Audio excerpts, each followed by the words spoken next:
Perkenalkan, nama saya adalah Bona Marita Shanturi dengan NIM 11S24014 dari Prodi Informatika IAP 1. Nah, pada hari ini saya akan presentasi menjelaskan codingan saya tentang tugas pemrograman prosedural dan di mana tugas satu tugas dua ini adalah control structure. Nah, tugas satunya adalah sebagai berikut, di mana nanti uh, kita disuruh membuat program yang di mana kita harus mempertimbangkan yang pertama, setiap pembelian buku di atas 50.000 akan diberikan potongan harga sebanyak 5%. Terus di atas 100.000 akan diberikan potongan harga 10%. Terus setiap pembelian di atas 500.000 akan diberi potongan 15%. Nah, uh, contohnya input sama outputnya nanti sebagai berikut. Untuk yang contoh pertama, kita masukkan inputnya 5 untuk baris pertama, terus baris kedua 50.000, maka outputnya baris pertama adalah 25.000 dalam bentuk bertipe data uh, float atau double, dan ini juga bertipe data float atau double, yaitu 205.000. Nah, berikut adalah program untuk codingannya.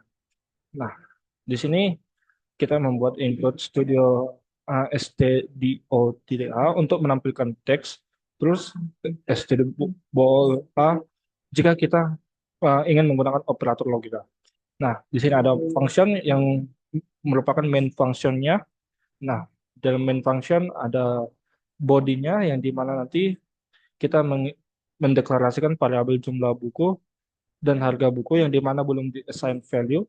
Terus nanti kita buat scanf untuk meminta input dari user terhadap jumlah buku dan harga buku. Nah, terus kita membuat variabel yang bernama harga total yang dimana nanti uh, ekspresinya merupakan jumlah buku dikali harga buku. Terus kita memang untuk pemberian diskonnya kita menggunakan if else statement yang dimana jika harga total lebih besar dari 500.000, maka potongan harganya maka ekspresi dari potongan harga merupakan harga total dikali 0,15.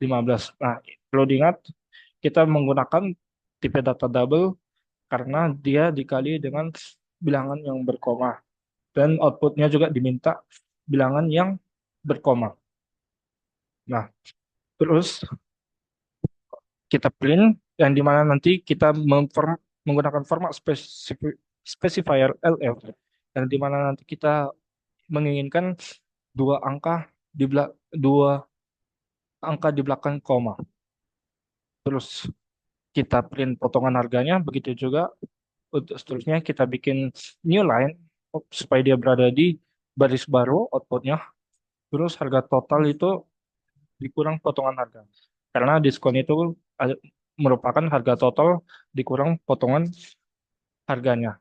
Nah, begitu juga untuk jika pembelian di atas 100.000 maka dikali 0,1 atau 10%, dan kita juga menampilkan potongan harganya berapa dari 10%, terus harga top, terus harga yang setelah diskonnya berapa, yang dimana nanti harga setelah diskon merupakan harga total dikurang potongan harga. Nah, begitu juga untuk diskon 5%. Terus jika pembeliannya di bawah 50.000 seperti yang berikut, example 2, dia pembeliannya di bawah 50.000 yaitu 15.000, maka dia tidak akan mendapatkan diskon. Maka kita menggunakan else, dan di mana nanti jika tidak memenuhi ketiga kondisi berikut, maka body yang ada di dalam iya, uh, kode yang ada di dalam body else ini akan dilaksanakan. Nah, jika tidak ada kesalahan, maka jika kode kita sudah beres, maka kita akan return 0. Mari kita saksikan proses sama ketika menjalankan. Di sini sudah di compile, ya berikutlah compiler sudah compile, yang berikut filenya tugas1.x.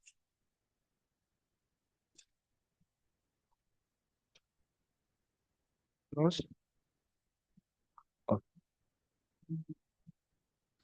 kita masukkan input pertama adalah 5, input kedua adalah 50.000.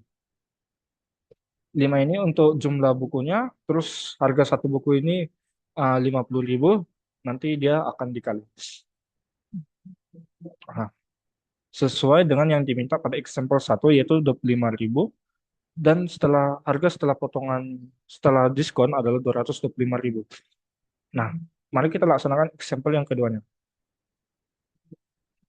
Kita jalankan lagi, terus ada 3 buku yang dibeli, tapi harga satu bukunya adalah 5.000. Maka harganya adalah 15.000 dan tidak mendapatkan diskon karena di bawah 5, kemudian di bawah 50.000. Oke.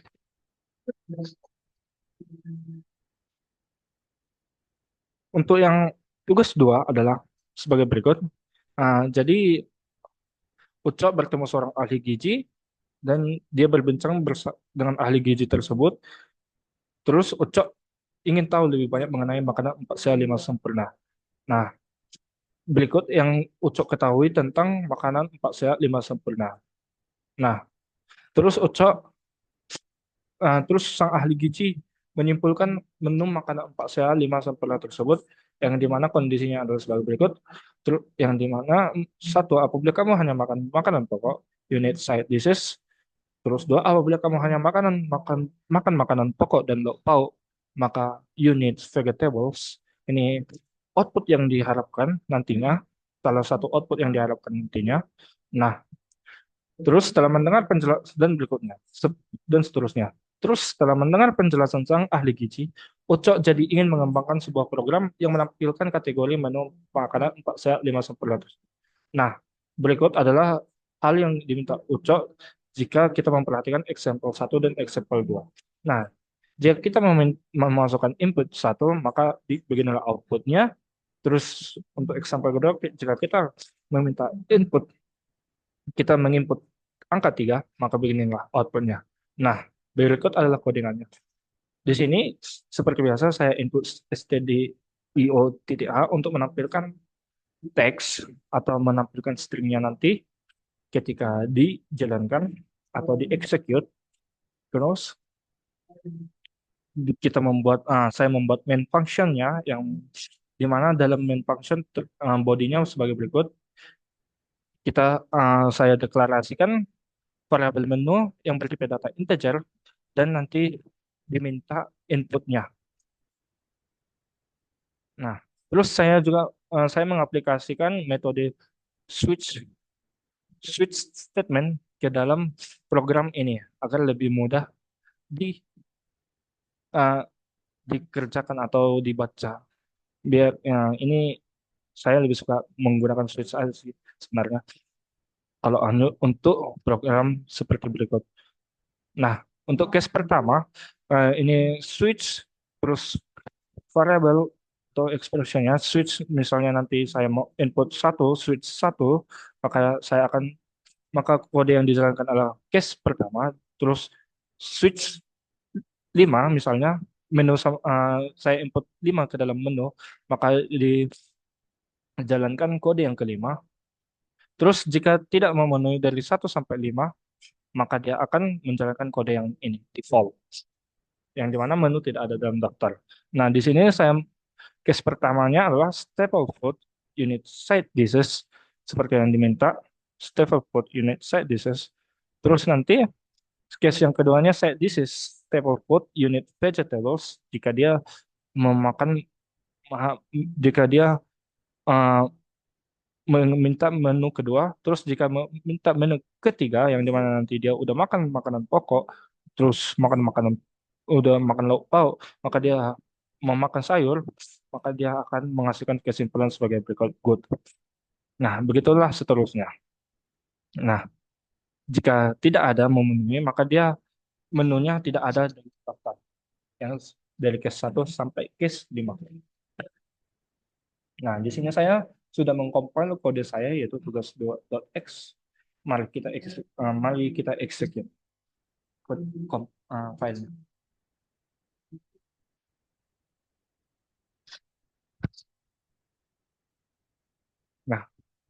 kita masukkan, kita buat serupa seperti example yang pertama, input satu, beginilah output yang dihasilkan, step output, unit side pieces, terus sampel yang kedua,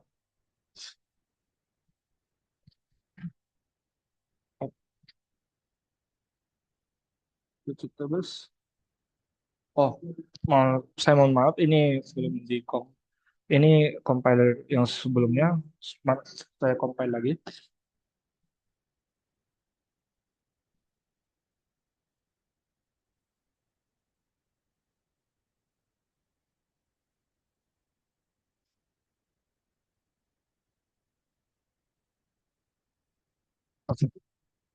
Jika saya masukkan yang ketiga, vegetable side dishes, staple food, dan boot. Terus kita bikin yang pertama, satu staple food unit side dishes. Jadi programnya sudah sesuai yang diharapkan oleh Ucok. Nah, terus kita lanjut yang tugas tiga. Nah, tugas tiga ini, ada menjadi seorang entrepreneur adalah sebuah kebanggaan bagi Ucok. Nah, di sini Ucok meminta program yang dimana mempertimbangkan pertama,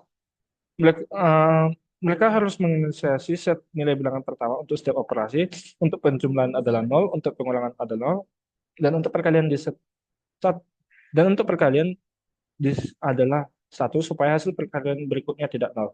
Terus kedua, mereka memilih operan yang apa yang akan digunakan. Terus ketiga, mereka akan memasukkan bilangan kedua yang akan dioperasikan. Setelah itu, maka akan ditampilkan keluaran berupa total bilangan yang dihasilkan sesuai dengan operan yang dipilih.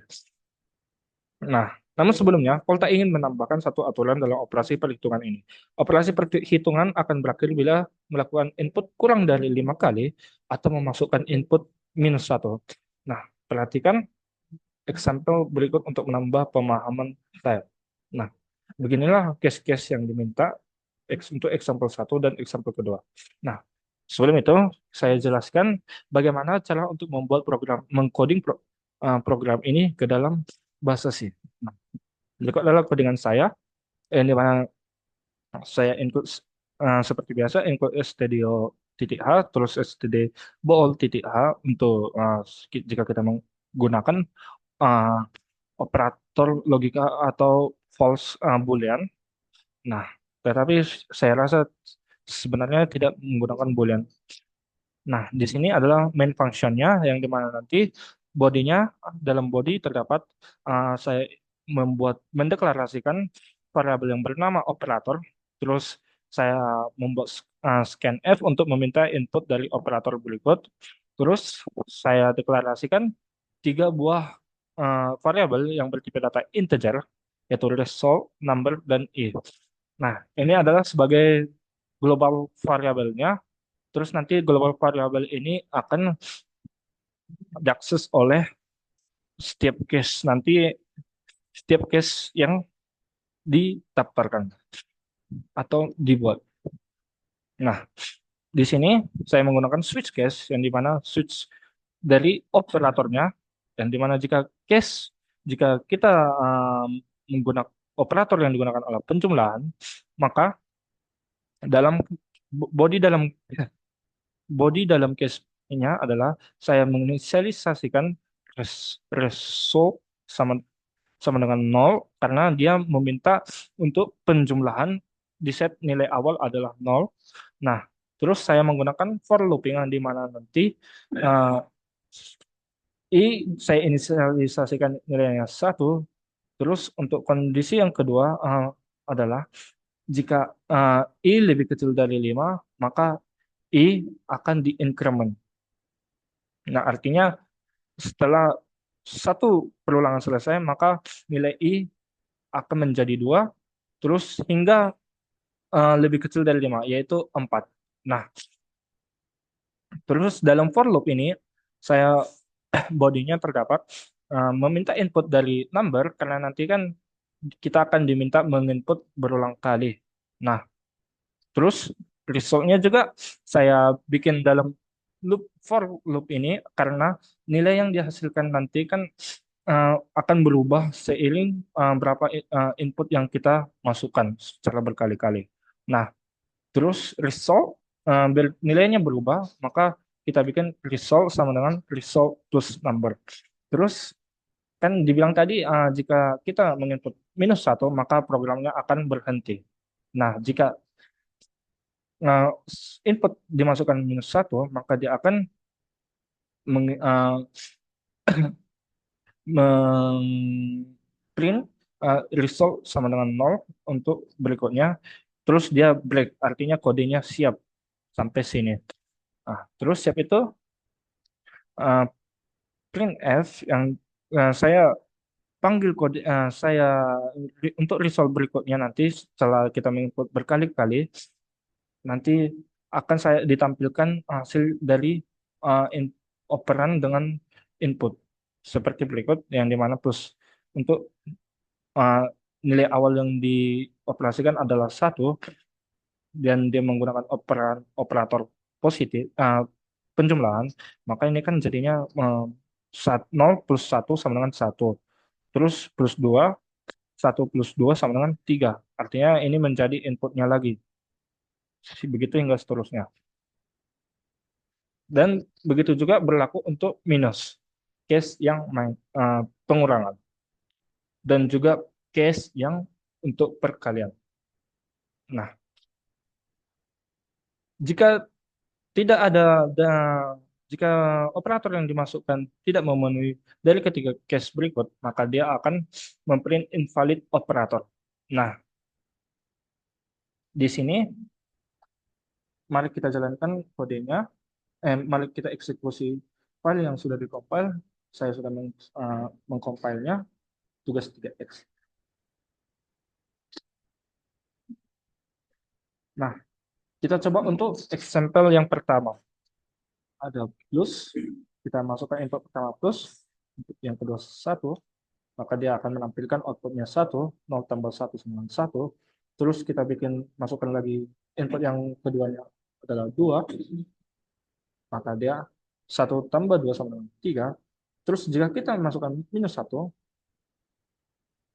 maka dia akan menjadi 0.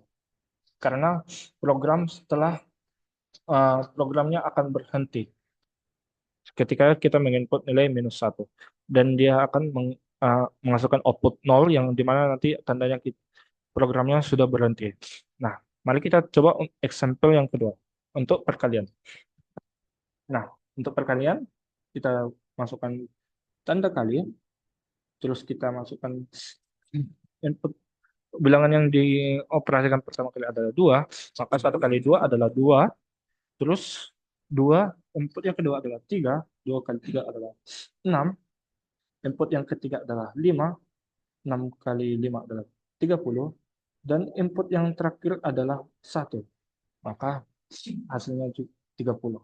Nah, programnya berhenti. Dan programnya codingannya sudah berjalan dengan lancar dan programnya sesuai dengan apa yang diminta. Sekian penjelasan tentang tugas week kedua dari saya. Terima kasih.